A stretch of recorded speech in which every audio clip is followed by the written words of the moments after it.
box. Hello and welcome to Con Air, the podcast. I am Mark Action Cusack Hoffmeyer.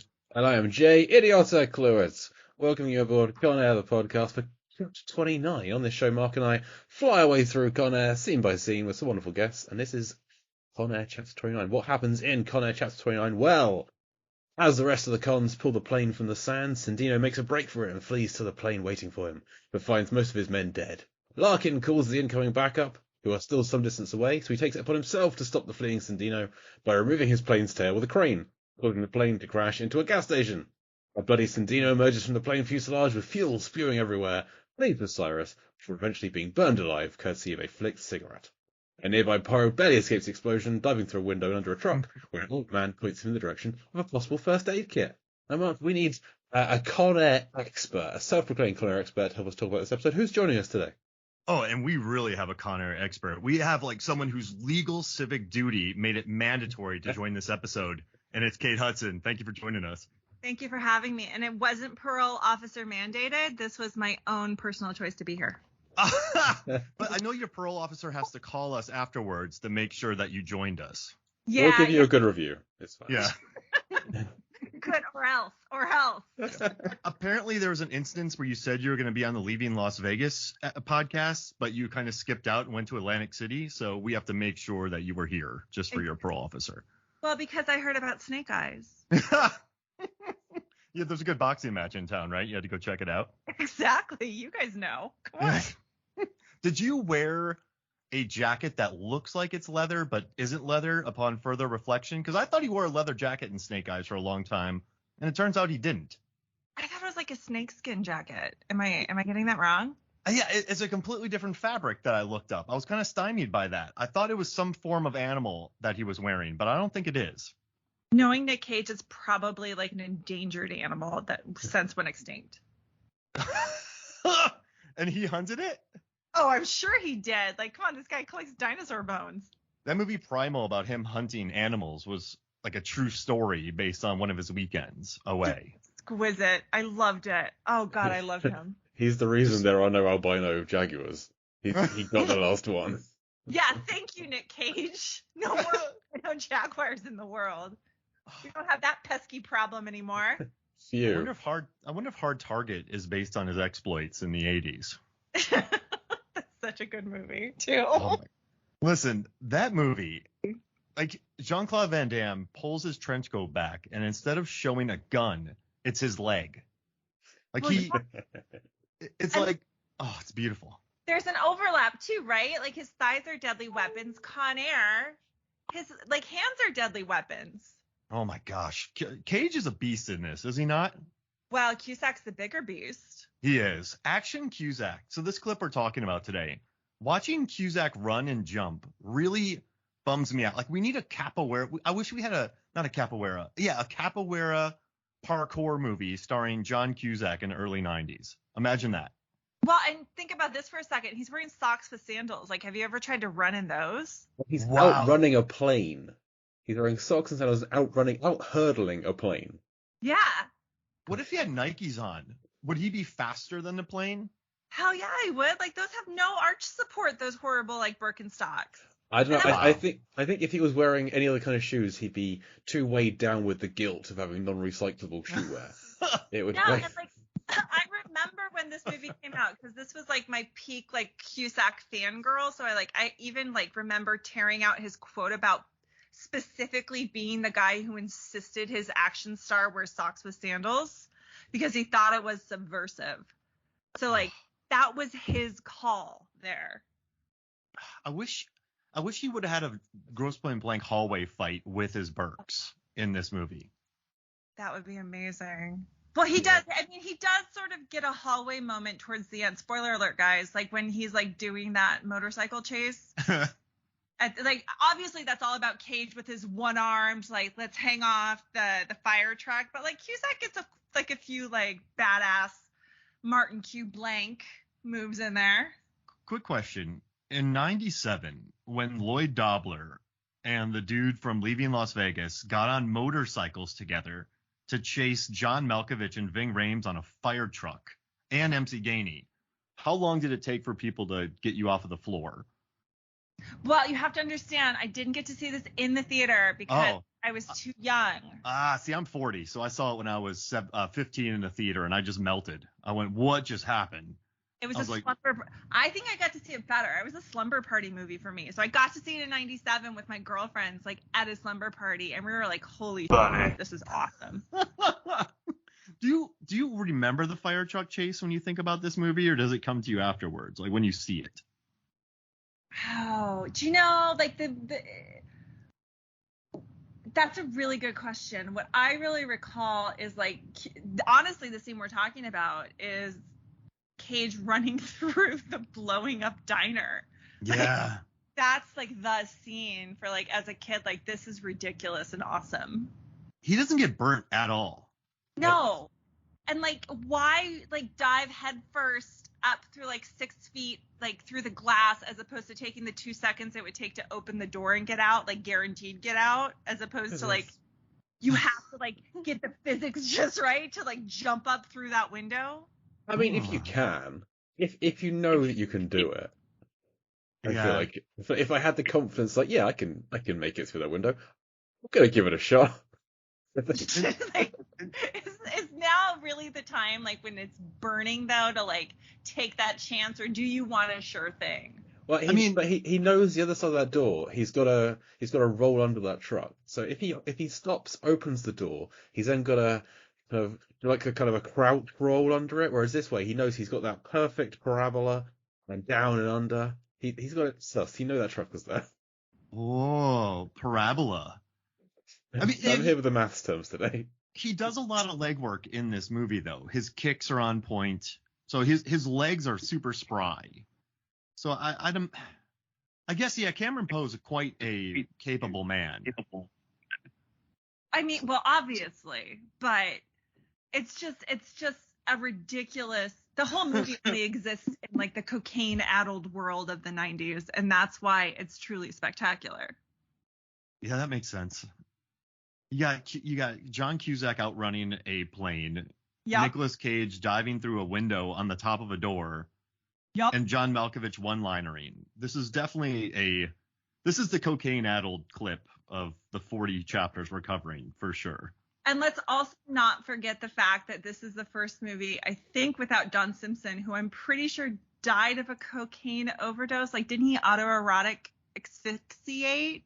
Whoa, I never looked that up. Nope. Yeah, because Don Simpson is from my hometown. So, like, I know it was drugs. I think it might be more than just, like, your run-of-the-mill, like, drug overdose, though. Yeah, because I read about his parties on Days of Thunder. When he was on Days of Thunder, I heard the parties he threw were epic. Yeah, so, like, he was really into drugs. not in normal. Hollywood? Yeah. But, like, do you think even Hollywood people, though, were kind of like, hey, now, this is slow down, Don. I just pulled up his wiki really quickly. His monthly drug expense was $60,000 a month. That was like Johnny Depp's wine expenses. That's ridiculous. Yeah. Like, he's from Juneau, Alaska. Like, Alaskans, you know, Alaska has, like, I'm from Alaska, so Alaska has a weird connection to Con Air, right? Like, this is the first Bruckheimer movie without Don Simpson, and then, you know, the main plane eventually crashes in Alaska and is like kills 3 people. Yes, yeah, in real life, the real plane, yeah. Yeah, there's some odd connections from Con Air to and then to get like really personal, the last Blockbuster that eventually closed was in Alaska, and this is where I used to rent Con Air back in the 90s, guys. Oh wow. Yeah, wow. That Blockbuster, the one on DeBar Road in Anchorage, Alaska, that was my Blockbuster. That was a good run, though. That was a good run for that Blockbuster. So at the time of Don Simpson's death, there were 21 different drugs in his system. 21. And again, we don't want to go too far off the track, but you have to imagine there is a reason why this production duo was attracted to Con Air. Like recognized right? I'm sorry. He had been seeing 15 different doctors to get large quantities of prescription drugs, and the police found 2,200 prescription pills lined up in alphabetical order in his bedroom cupboard. Well, I can see how that happens because I worked in the industry for a while, and there are people who are just up and down all day, and they kind of need their uppers, and then they need their downers, and they need their uppers. I think they become ultimately reliant on that. So if you do that for 2 decades, You're going to have a variety of uppers and downers. Yeah. Okay. yeah, alphabetized. Alphabetized. Do you reckon? Wow. Well, he had 21. Do you reckon he was trying to get all 26 letters? Was that his goal? Sure.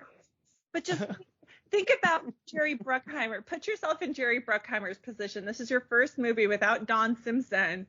There has to be something that calls you to this movie that reminds you a little bit of your dearly departed production partner. Let's see. What would that be then? I mean, they're dealing with the cartels. I just think it's the frenetic, nothing makes a lot of sense unless drugs are involved. Good point. Hey, do you think that Garland Green is seeing this girl? Do you think that girl's actually there, or is it a figment of his imagination? No, she's definitely there, remember? Because when the plane takes off, we see her wave. But that could be in his head too. Wait, did he see her wave? No, we we see her wave. Oh, so then she has to be. I don't think that's proof. Wait, so then they're just showing that if he's not seeing it? Yeah. I think he's envisioning that. Well, I think in this chapter we have further proof that she isn't there, because when we have the explosion, we cut to Garland Green, and he looks at the little girl, still with the kind of off-kilter angle, and she giggles at this giant explosion in the distance. I think that's an unusual reaction. No, kids are sociopaths. Have you never seen it, like a 5-year-old just like see something like screwed up happen and they think it's funny because they have no like sense of like death or permanence? Whoa. Yeah, fair enough. Just chaos. I disagree with this take because he is on the plane taking off and we clearly see the child like wave to him and he has the doll. Because I guess if he was looking out the window and saw that, then we could still think that was in his imagination. He's looking straight ahead, and then he turns to Cameron Poe and goes, "Define irony," which was my favorite line in the movie. Wow. So the episode's not out yet, but my theory is that the little girl is a flashback to Garland's past. This is the first girl he killed, and he's like walked into the trailer park of his youth, and her being alive when they take off is he is now reformed and is now a good guy. And he's imagining that she's still alive and he didn't kill her back on the ground. So I still think that is she is not there, but in his mind she survived, which makes it okay that he's alive and free at the end. I think that you are trying to imply morality on a movie with literally no moral compass. I mean, we're talking about it for 40 straight weeks. So And remember, he's sitting in the aisle, so like really, how could he be looking down at the little girl anyways? Because he's imagining it. It's in his mind. Okay. This is unproven. It's just fun to talk about.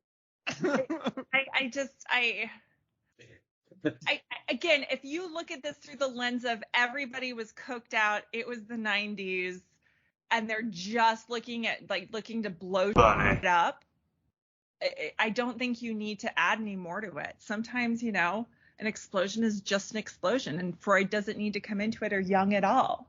But sometimes the person being burned alive is called Sindino. Oh God.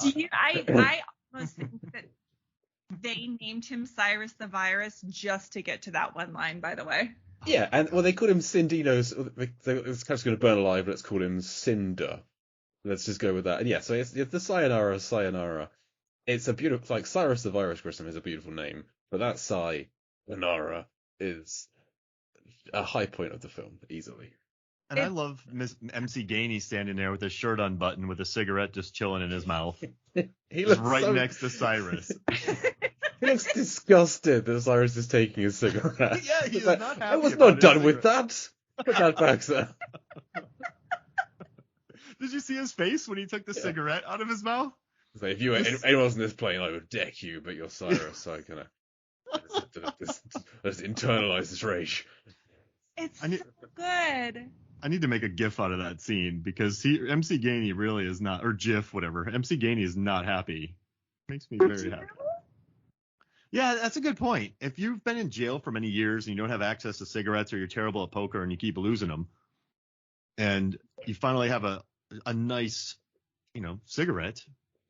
Yeah. Well, think about it this way too. Like you thought you're like almost done. Now you're doing like fucking manual labor, and then you just realize the plane that you were supposed to be on is a 2-seater, and this little asshole has sold you out. Now you're just all around, and the last thing you were enjoying is some grimy Tom with his dirty hands has taken it out of your mouth, and now it's ruined.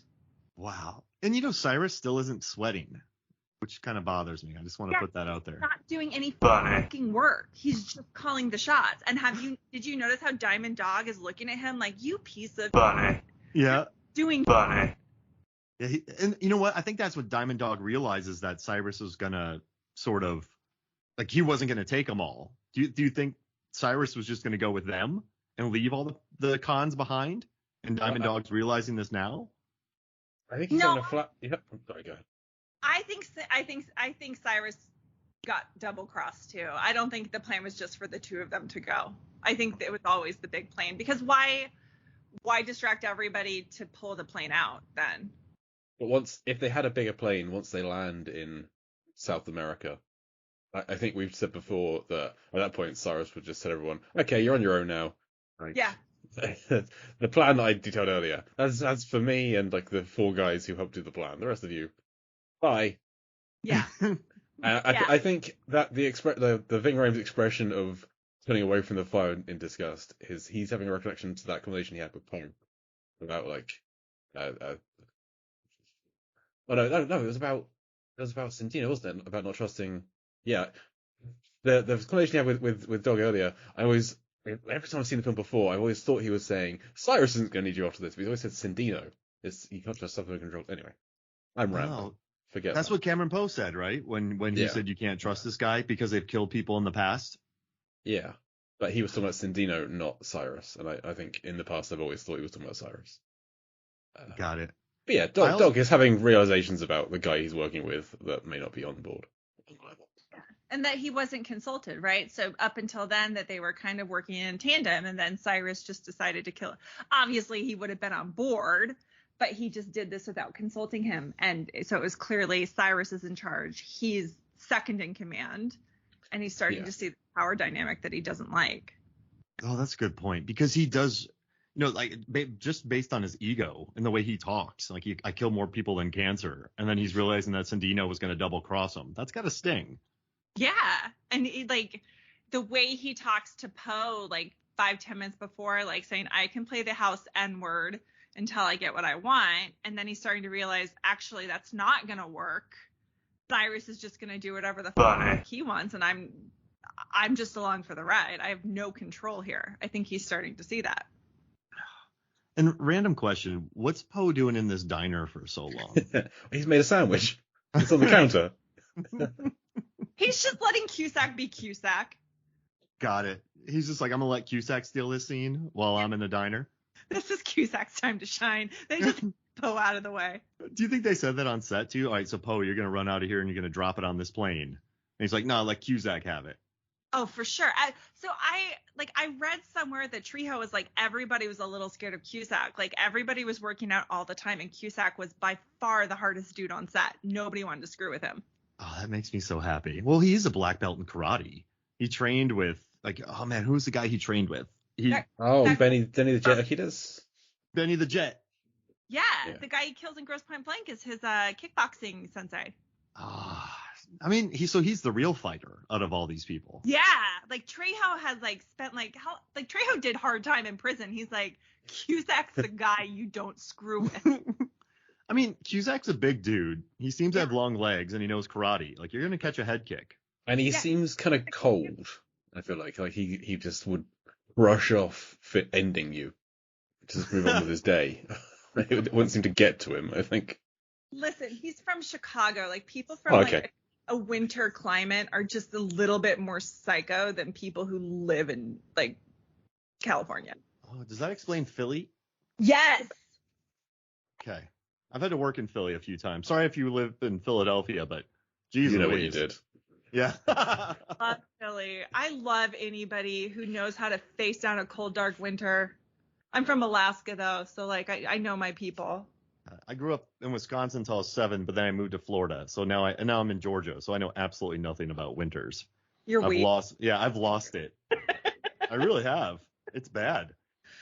All I can say is when a dude who's done hard time, like Trejo, like did hard time, like I think like 10 something years, says beware of the actor boy, like you listen to the guy who did hard time. Yeah, exactly. He said something about his eyes. He said his eyes were dead. Yeah, like all I can say is I've not heard great things about Cusack as a person, and that tracks with what he said about him as far as being a fighter. I mean, he doesn't like Con Air, so how much do you like this guy anyway? Yeah. Right? Does Cusack have expressive eyes? No. Is he mostly like mouth, nose, like what? Because He's an eyebrow actor. oh, I need to watch Say Anything again now. He does the eyebrow action's pretty good. I think he's an eyebrow actor, and like, yeah, he has to be an eyebrow actor because he's not an eye actor. He's not a mouth actor. Wow. When So he's on the phone to the backup, nothing on his face moves apart from his mouth. So So he has to be an eye. Like, disagree with me here. I've never thought about it. I've always loved him though. So like, oh yeah. he's my boyfriend. Like, well, growing up, I watching Say Anything. So I feel like every hero in romantic comedies and everything, there's very few three-dimensional human beings. And so when I saw Say Anything, and I grew up like wrestling, boxing, like I loved like the martial arts, but I was also like super emo. So when I saw Say Anything and I saw this guy who was kind of just nice, but he wasn't like a loser, but he wasn't a popular guy, but he could also beat you up. Like it was really sort of I don't know, not groundbreaking for me, but it's probably one of the first movie characters where I went, I relate to this guy. Like I'm not this dude, but he's not one or the other. And so I think Cusack was probably the first person that made me realize that you can have those types of characters in movies, if that makes sense, just from Say Anything. Oh yeah. No. So his sister Joan has a store in Chicago, and she's there sometimes, and like I'll go in just to see her because I love her, and she's nice. That's my contribution here, guys. Joan, she's in movies too, right? She was in Grosse Pointe Blank. Yeah, and Say Anything. She's the sister. Yeah. Oh wait, there's Joan. Who's the other Cusack that acts as well? All of them act. They're all Point Blank. And Bill Cusack is a paramedic in Con Air. It's a family thing. All the Cusacks, like, because I think their dad is an actor, and I think they had like an acting school, or like the Pivens had an acting school. Like, they're deep in the Chicago acting scene. I mean, the Groundlings and all the comedy out there. I guess it's a huge city, so it's a good place to be. If you're gonna have acting schools. Yeah. And you're right, Jay. He does not move his face when he talks on the phone. He does a little bit of a squint. It's not really fair because it's a short scene. He's just on the phone. When he's being blasted by the jet engine, he's a bit more expressive, as you'd imagine. There's more eyebrow work going on there. Yeah, I think he's an eyebrow actor. I'm looking at like stills, and it's the eyebrows that are like the expressive part. And that's 297 movies that Cage was in, where jet engines blow people into things. Oh. 97 was the best year for movies. I will put my stake in the ground. Screw you, 39. It's 97. Oh, wow. Yeah, I guess I'm 99 because Deep Blue Sea is my favorite movie. And 94 is good. But 97 is really deep. And it's also really deep with movies that just feature terrible trips. And that's kind of why I love it. Titanic, yeah. Like Event Horizon. The most terrible trip. Like Event Horizon's horrible. Breakdown. Con Air. Fifth Element. That's a bad trip. Oh, yeah. And Anaconda. They're on a boat. That's a terrible trip. Romeo and Michelle's high school reunion. That's a road trip. I don't remember anything about that. Oh, my best friend's wedding. She travels and like almost wrecks a wedding. Yeah. Oh, Air Force One. There's another bad trip. Terrible trip. I think Spice World came out in 97 in the UK, and that's like there's some crappy trips there. Yeah. Alien Resurrection. That's just terrible. Oh, The Edge is terrible. Yeah, The Edge, they crash and have to fight a bear. As good as it gets is a road trip that's kind of unbearable for lots of the people involved on it. They don't have fun. I like the film, but they don't have fun. Life is Beautiful, a fairly terrible trip to prison. Yeah. No. Oh gosh. terrible movie, but no, it's great. 97 is the best year. Like, you could just, I'm telling you, and it's entertaining. Like, there's like, some movies are good, but they're like eating your vegetables. 97 is across the board, crowd pleasing, excellent. All right, so if you had to do a film festival and you had to showcase all of what 97 is with 5 movies, which 5 movies would you pick? Oh, obviously, Grosse Pointe Blank, Romeo and Michelle's High School Reunion, Titanic, Con Air, and then let's do like one of those good ones. Right? Like Spawn? No, Spawn's like, that's Mimic. not one of my movies. Like, what's one of those, like, what was like nominated for Best Picture 97? Yeah, Gattaca, maybe. Ooh. That's a good Gattaca's one. a good one. And Jude Law's really hot in that. Like Good Will Hunting. Oh, yeah. That's like No, I'm going to pick prestige. Fifth Element because that's a really good sci-fi 97. Yeah, that's a classic. That's had a long life. It's excellent. I'm surprised you didn't pick The Sixth Man. Oh, is that the Schwarzenegger one? Oh, no, that's Yeah. the one where a ghost comes back to life and helps Marlon Wayans win the college NCAA championship. Oh, fun. Yeah. 90s movies bother me because I feel like Angels in the Outfield and The Sixth Man, ghosts help losing teams win everything, but they won't help them in the final. It's like, listen, we wouldn't have even been here if it weren't for you. Like, just help us win the final too.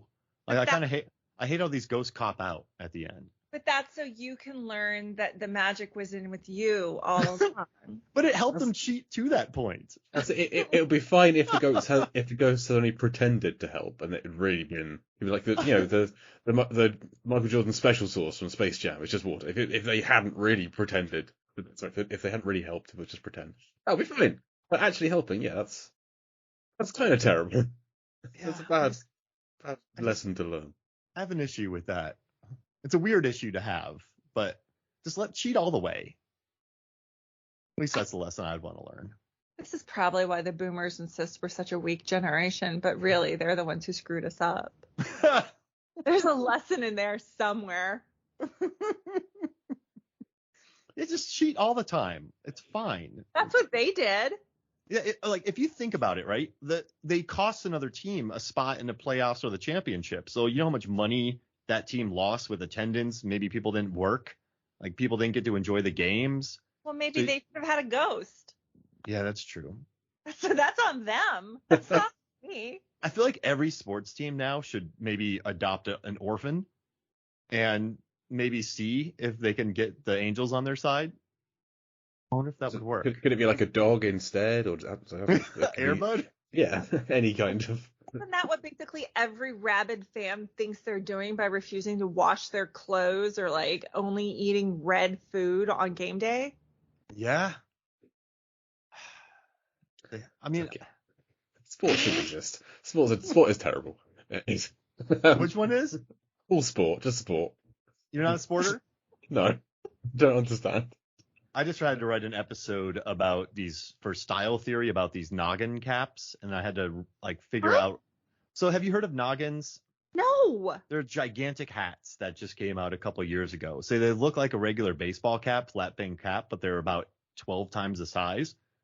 And then it led me into researching how cheeseheads happened and the psychology of sports fans and why they wear large things on their heads during sporting events. And it was quite illuminating. So I could share that with everyone when it comes out. I'll just say that I go to sporting events so I can drink outside. Yeah, yes, exactly. That's why I go. I know where all the good drinks are at the Atlanta Braves baseball stadium and at the soccer stadium when I go. Like, I know where they have the good IPAs. Like, my wife and I can scout them out. So yeah, I guess we're the same way. Can you not drink outside in just any place? Do you have to? Is that not allowed in America? No. Oh, Yeah. why? Like, unless it's maybe like a downtown area, but yeah, there's not too many open containers. No, like, it's a rite of passage in England to go get trashed off. What's that horrible cider you buy in the liter and to go get trashed in the park at 14? I mean, Strongbow. Yeah, that's it, Yeah. Strombo. Yeah, we don't do that here, fortunately. You know what's Okay. interesting? When I turned didn't either. 21, I went with my dad to get a beer at a baseball game. So I feel like drinks and sports are so intertwined. You can't even drink. When I lived in England, you couldn't even drink at the major football matches because people were just getting too wasted and then just fighting. They banned those Yeah, from that's most it. college football games. Yeah, going to a sporting event to have a drink, I feel like is a dangerous mix in this country. So yeah, That's all we do. That's truly Yeah. 95% of the reason why in America you would go to a sporting event is to drink outside. I had a good system when I was going to Florida State. I would get these cheap mini bottles of liquor, and I had gigantic cargo shorts that you could get from like my brother. My brother was a manager at Abercrombie, so I would get cheap cargo pants, and I would just find things in there months later. But they were gigantic cargo shorts, and I would walk up to the gate, and when they were expecting all your pockets, and I'd be like, "Oh crap, I forgot," and I would pull out like the three of the bottles, and they're like, "Oh thanks," and then they would let me through, but I had about 14 others in my other pocket, so like that worked for me most of the time. so That was my scheme to get booze into football games at Florida State. speaking of little bottles of liquor, I did a head count of the cons that are exposure at the end, and we are missing one. But Which one? there's only 11. There should be 12. Conrad is missing because he's off getting the cart of booze, or he's like putting it on the plane. Because he's not in this whole chapter. He's not helping dig the plane out. He's not at the explosion. Everyone else is there. I would expect all of the guards are like there's 3 guards left. They're all pulling the plane out. 2 are being whipped by Diamond Dog, and 1 has been trusted to pull on his own. Yeah, so Conrad. He's on the tractor, right? Conrad's not on the tractor. No, a guard isn't on the tractor. One of the cons is on the you're tractor. right. There's a guard is next to Cindino before he runs away. It's a guy in the white t-shirt. But on the last chapter, I expressed some doubt that they'd be able to pull this plane out of the sand, and I've spent a bit more time thinking about it and working things out. So if you'll allow me, Yeah. the plane weighs 16,042 kilograms, which is 35,366 pounds. That's unloaded. We've got there's a Baby O and a Bishop and who knows what else on there, and a dead really Bedlam, and guns and whatnot. So it's at least that weight. But I looked up, and a guy called Kevin Fast, Reverend Kevin Fast, give him his full title, who in 2009 pulled a CC-177 Globemaster 3 on his own. That plane weighs 416,300 pounds. That's 11 times the unladed weight of the Jailbird. And he pulled that on his own. Granted, that was on flat concrete, and this is in sand. Mm-hmm. I'm going to say, if one extremely well-trained guy who, in a little interview, said his hobbies include pulling his truck up hills a couple of times a week, is a hobby of his.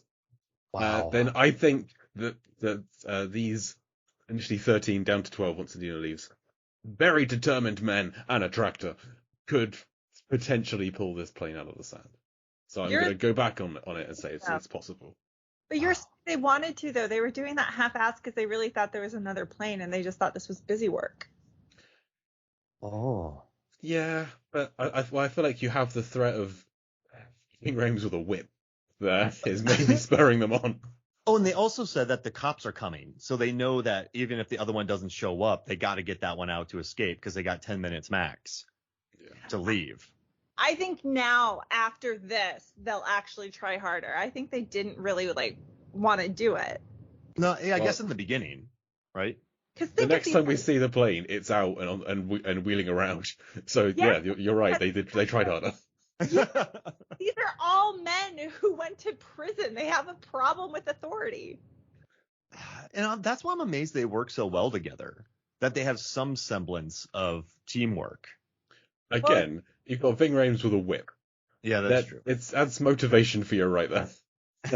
It's naked freaks and dirty drinks or whatever the frick. That's it. There we go. Yeah.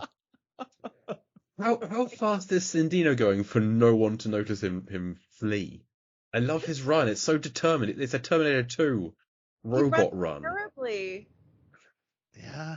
Doesn't one guy look at him? No one looks at him. No one sees him because Cyrus like, where's Cindino? And no one knows. He's sneaky then. I mean, he's full on Totoro from Mr. Deeds, just getting out of there sneakily. You know what we haven't pointed out is that Cusack ran after getting blasted in the chest with a bunch of jet like fire too. Enough to burn his shirt. That's how. But not himself. I mean, it's a good shirt. Yeah, it's chest burn. Wait. So he gets no burns, but his shirt got singed. Yeah. Like he's behind like a tarpaulin, which goes over his face. So it's very fortunate. Wow. And then Cameron Poe doesn't get any fire damage. No. But fire works differently in movies. So this is a world where fire just, I don't know. This is just not. Does that make sense? Like in this world, fire doesn't burn people. And glass doesn't cut when you jump through a glass window.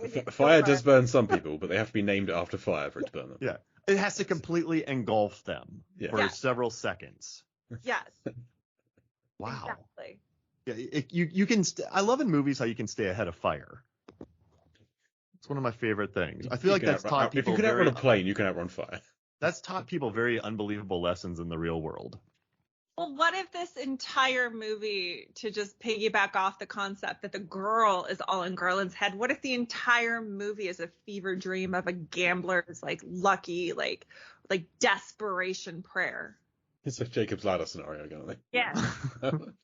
What if this is all taking place at the craps table, like Steve Buscemi's prayer for luck?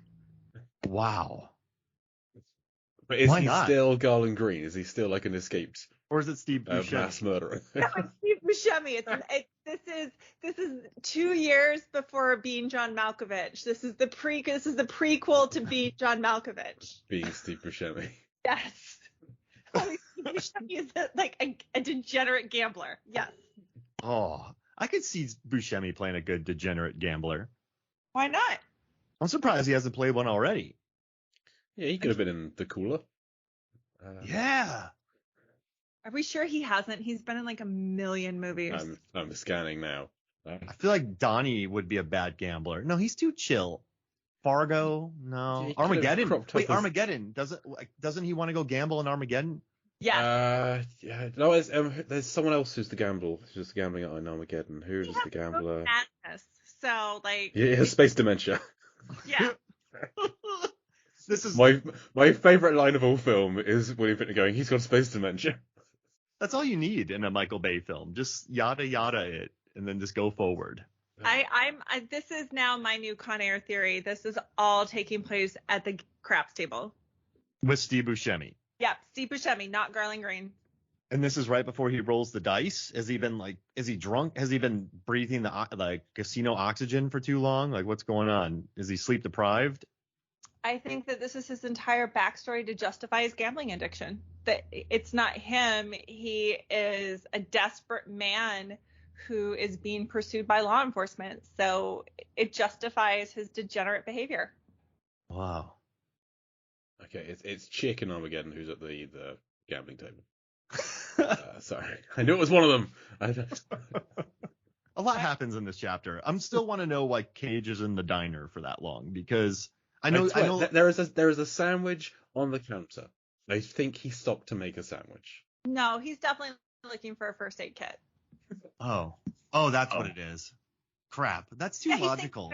I like that he wanted to give Cusack a chance for action instead. That one seems funnier. Well, I mean, it can be both. I don't think Poe is a particularly adept patient person, so he's probably tearing the diner apart. I guarantee you there probably was a first aid kit with a syringe in there. Okay. So don't do drugs. He didn't make the sandwich, but he found it, and he's trying to keep looking, but he's distracted by this. He hasn't had carbs in 8 years, and he's just want to have the sandwich. First take it. Sandwich. First take it. And it's just that deliberation is what's kept taking him so long. Is my theory. Well, the sandwich was probably the old guy's. Yeah. So at what point did Dabbs Greer go and hide under the truck? As soon as the plane landed, or probably when the other plane landed and people started getting murdered in the tower. Yeah. So he's been there for hours, maybe. Yeah, he really has to pee. That sandwich is stale. I mean, yeah, because they got up there with enough time to go kill the person on the tower. So yeah, probably a few hours.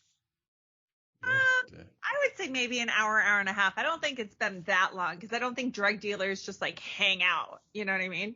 Yeah, The that's blood was still wet in the tower. Oh, okay. Okay, good. But I do like in the diner. There's 4 onions in a bag behind Cage, so there's more onions. We had the ones in the first aid kit with the yeah. chicken feet, and there's more in the diner. They have so many onions in this place.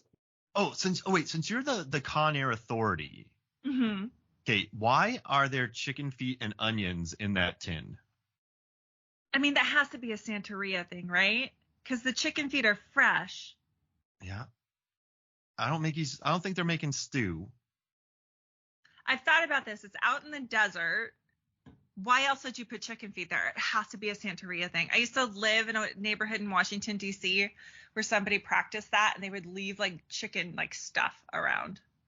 So you think someone's just practicing that and they got killed? I mean, or they didn't, and they're part of like the shared mass hallucination. Yeah, that's true. This thing goes deep. I mean, genuinely, when it comes to Con Air, my answer is usually cocaine. Cocaine? Like, if it's the 80s or the 90s, I'm like, somebody was coked out and thought that was funny. What would Quite happen? quite a sad like vision for Buscemi to have had at his craps table, like envisioning this guy who he's a hero, comes out of the army, goes home to his wife, kills a guy, and gets sent back to prison for 8 years. This isn't a happy story he's lamenting on at that table. He's put a lot of effort, like, he's never seen his kid for 8 years. Yeah, but gamblers usually aren't happy-go-lucky people. You've seen That's true. Casino. Yes, I have. Come on. That's why I bought a Vice.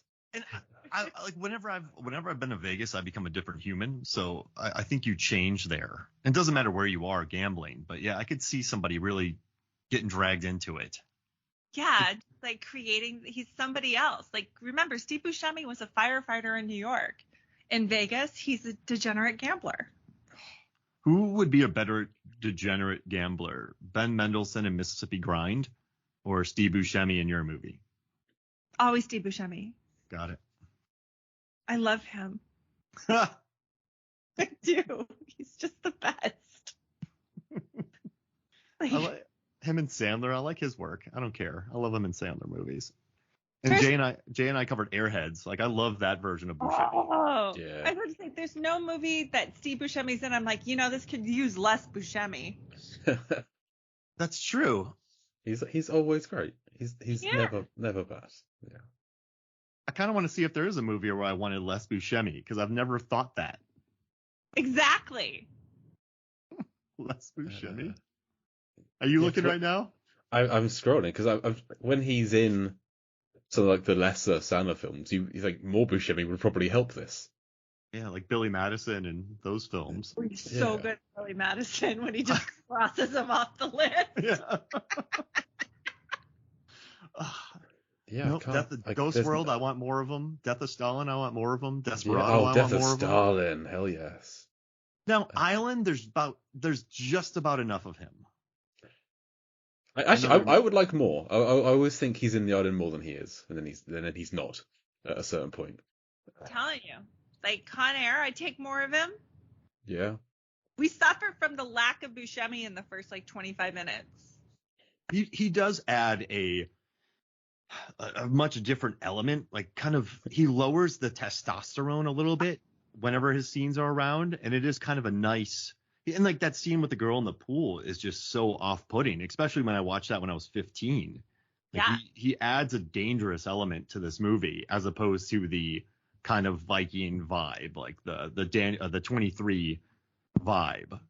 So yeah, he does definitely make it a different movie. And I think Cusack must have loved just kind of be like, oh, hi, Garland, like just dealing with him in this movie. Like, this is another thing. We keep talking about this, and Jay, sorry to bring this up again, but this is a movie with Malkovich, Ving Rhames, Steve Buscemi, John Cusack, Nicolas Cage. Like, there's so many. Cole Meany. There's so many actors, like good actors, good character actors in this. Well, I guess it's a Bruckheimer trait. It's a bananas cast. We said it before. Yeah. It's. But it's like full of accomplished people. Well, you can tell that's why Cusack did it. Like Cusack, back then would only do one of these like popcorn movies if he liked the cast. Mm-hmm. And you see this cast. I mean, you see like Nicolas Cage headline in it, who had probably been one of the most interesting actors since the early 80s. And then John Malkovich, and then, like Ving Rhames was flying at the time. So yeah. And Cusack did his comeback, because don't forget, Cusack disappeared in the early 90s. Like, he only started to come back in 96 with City Hall, and 97 was a big year with like Grosse Pointe Blank, like this, and then he did Midnight in the Garden of Good and Evil, which was supposed to be his like big prestige movie with Clint Eastwood. And he had High Fidelity. That was 99, but yeah. His early because his 80s run, he was very precocious, like kind of One Crazy Summer, and he kind of had to grow out of that for a few years. Do you think? Yeah, well, he said that so if you look at him, he tried to transition to adult movies, like with 92 True Colors, he did 93 Money for Nothing, like 94 he did like a couple of throwaway parts, but like 95 I don't think he really did anything. 96 he did City Hall with Pacino, and that was kind of like it, right? And he's talked about like how he sort of like went away. I think like contemporaneously he was talking about like how like he got depressed, and this was like his big comeback. He's like, I'm ready to do movies again. And so like he did a huge blitz in 97. Like Grosse Pointe Blank was like the movie that came out in April. And then this came out in June. And then there was a big run up to Midnight in the Garden of Good and Evil as well. Like 97 was Cusack's year. What's your favorite Cusack suit? Because he does a lot of suit acting in movies. Do you have a favorite suit that he's worn in a movie? Grosse Pointe Blank, the reunion suit. I love that. Yeah, isn't it great? Oh, he's so good. Like 97 was his year because he did 4 movies. Because don't forget he did Anastasia too in November. He and Minnie Driver had she's 50% of that movie too. Like her chemistry, their chemistry is so good. And then you toss in Aykroyd, who's not doing a bit and just kind of scary. Yeah, like a non-bidding Aykroyd. It's a great movie. Grosse Pointe, like, Con Air is my favorite movie, but I think Grosse Pointe Blank is the best John Cusack movie, because Con Air really is an ensemble, but Grosse Pointe Blank is Cusack and Driver for sure. And he actually wanted to be there. He did, because he co-wrote it. Like, they took the script and then he and his buddies punched it up. Like, that was them. Like, I think they produced it. Like, all of his siblings were in that. Like, Joan, like, Anne was in it. I think Susie and Bill were in it too. Like, it was a whole family affair. So you know what happened with High Fidelity and Scott Rosenberg, right? No, remind me. So Rosenberg wrote the first draft of High Fidelity, and then Cusack and his team went in and completely rewrote it. And then they went in to get like WGA arbitration to see who gets the credit. And Rosenberg's like, listen, y'all, this isn't really my script anymore, but this has happened to me where I got my name taken off a script, so I'm keeping my name on this. And so that's why when you see Scott Rosenberg on High Fidelity, it's because he really didn't write any of the script that we saw, but he's like, I'm not losing credit for this. I want money.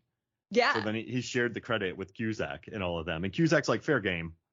So I don't think there was any long-lasting anger between them, but I like their reunion. That wasn't really a reunion after this movie. Yeah, that essentially is what happened with Grosse Pointe Blank as well. I think that they had less of a rewrite than for High Fidelity, but yeah. Oh, I didn't know that. I love Grosse Pointe Blank. Love that movie. Oh my Jay, God, I love that movie. Do you like Grosse Pointe Blank, Jay? I've only seen it the once, and I liked it a lot. But I just haven't gone back to it. It was a Lamcast movie of the month a few years back. It's very rewatchable because there's no like big breakups. There's no like everyone gets over things pretty quick. It's a good hangout picture, like A Knight's Tale. It's excellent. Yeah. It's excellent. I love it. I watch it a lot. This and Con Air, I watch a lot. 97 is imminently rewatchable. That Violent Femme song that introduced me to that. What a soundtrack! And then Bowie, right? Bowie's in that. No, is Bowie? Yeah, it's Under Pressure. Yeah. When he has his life-changing realization that life has meaning. Yes. So good. I have that entire movie memorized. This and Con Air. I didn't even need to rewatch this or see the clip again to talk to you guys today. I just could have winged it. Well, I mean, that's why you're the expert. That's why we were legally. That's why we have to get. I know this is part of you had to volunteer hours, so you came on for this. I did. But we appreciate you doing that, though. This is great. Anytime. Any final thoughts about this chapter, Jay? Do you have any notes? I'd like to. We haven't really mentioned that Cage just has some antlers that he's inspects when he finds the antlers. Just Oh yeah, but he's just holding it. Yeah, just kind of looking inquisitively at the antlers. In the script, it's only Cyrus and Dog that come over. Cyrus makes all the other cons stay and keep focusing on digging out the blame. So when he has the sayonara line, there's no one else there to hear it.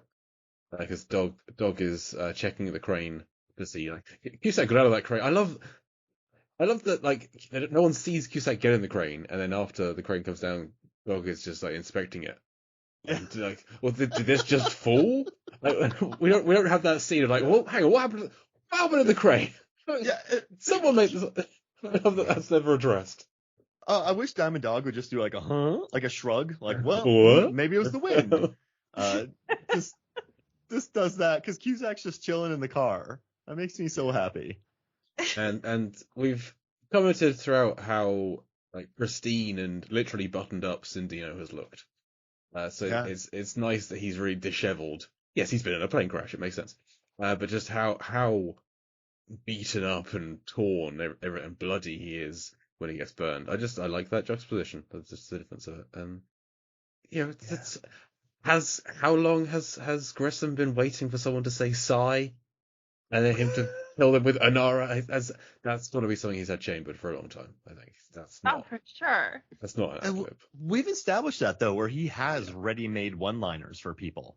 Because we're going to get future episodes where like Fabio goes, pretty clever, right? And Grissom's line is, no, that's pretty clever. Do you think that's why he kind of respected Falzone? Cyrus didn't kill him because Falzone's just so quick?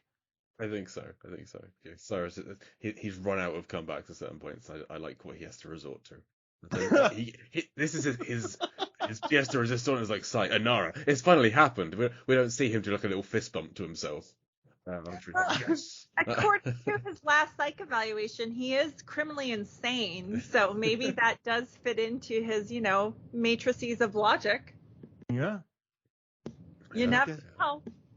And as much as I love Cage slow-mo running from an explosion, I do hate the way his hair moves in this scene. It's a glorious mullet, but the way the distinct strands and like clumps of it sway in the slow-mo breeze, it looks kind of terrible here, I think.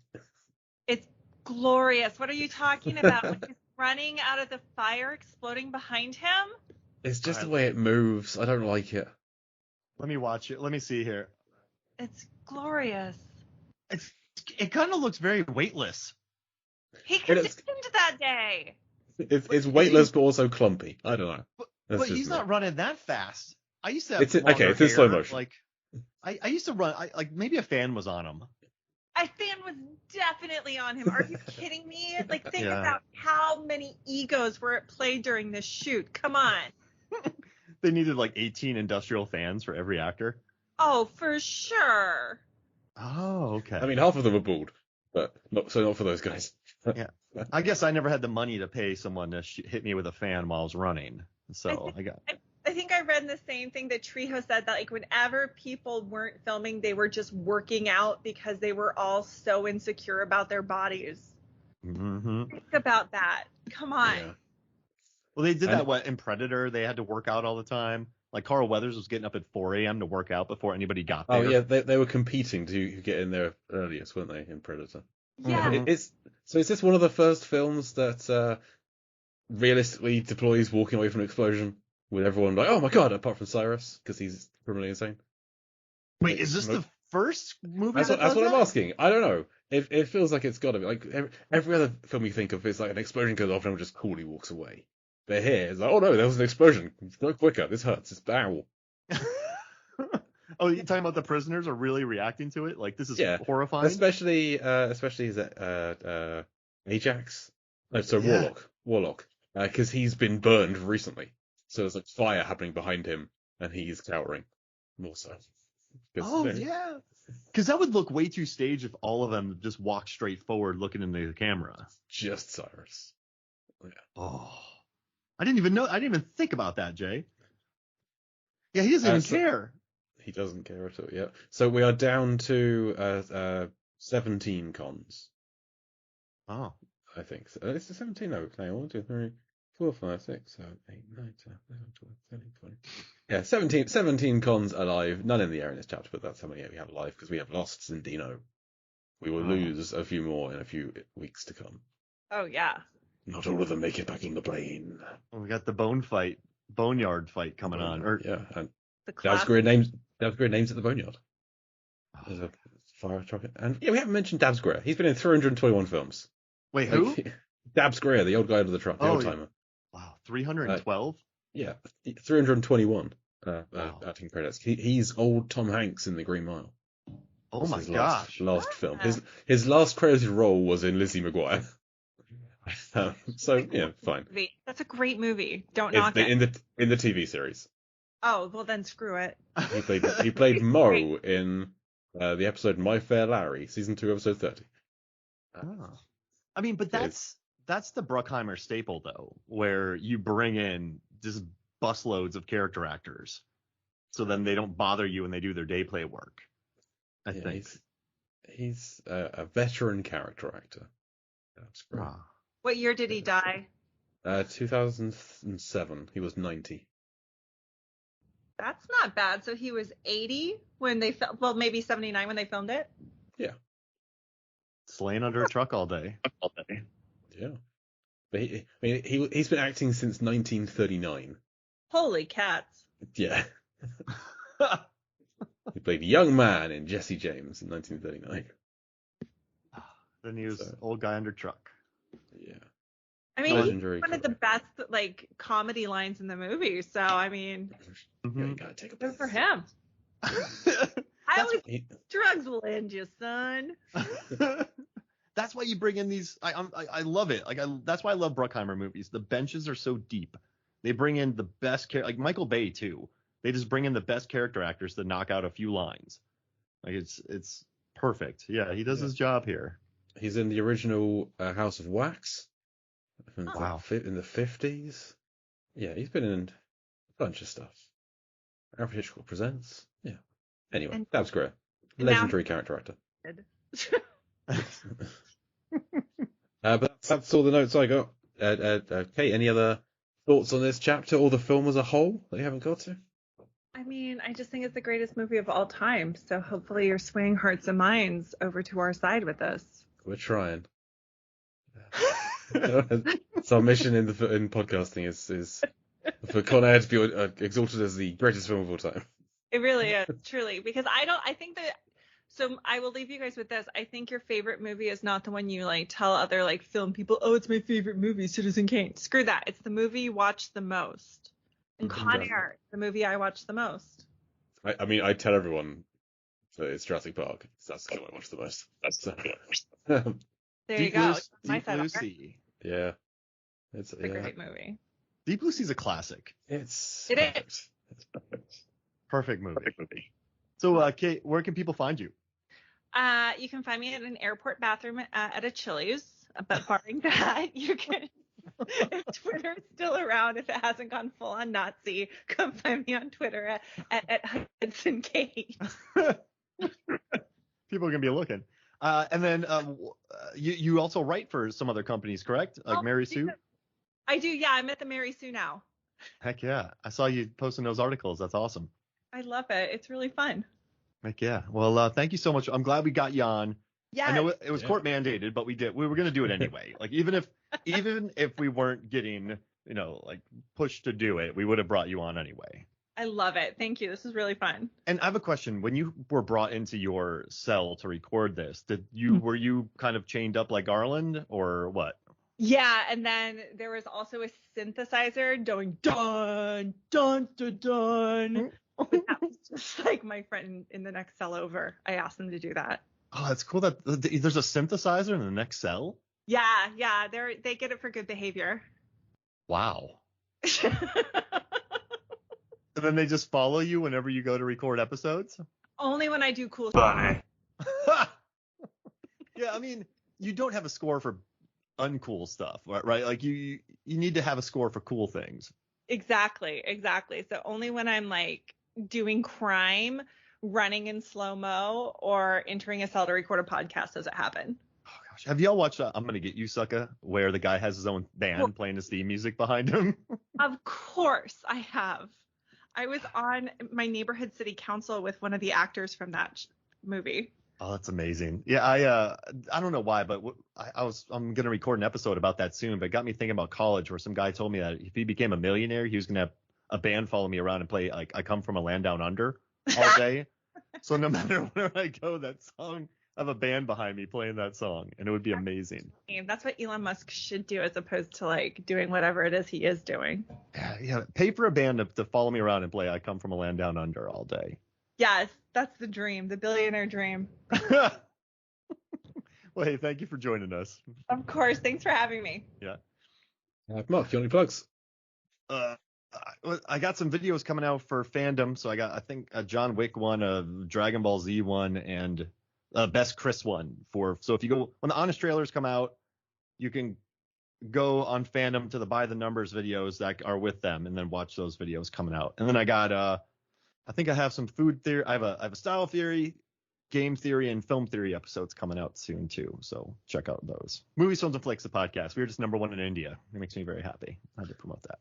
And you can hear Mark and I over on Deep Blue Sea, the podcast, where we've been through the perfect film Deep Blue Sea chapter by chapter. And we're now looking at Deep Blue Sea adjacent films or scenes. We were recently #1 in Uzbekistan. Yep, all of TV and film #1. Yeah, which is incredible. I don't understand, but come listen to the Con Air show as well. Yeah, we'd love to have you. And you can hear me once a month, generally hosting Lampardy movie trivia over on the Lamcast. It is coming back soon, I promise. But as for Con Air chapter 29, thank you very much to our guest, Kate Hudson. All right. The cops are taking her back to her cell. I just never know if that makes us say thanks or. As I've been Jake Lurt. And I'm Mark Hoffmeyer. Come back next week or the bunny gets it. Sigh. Anara!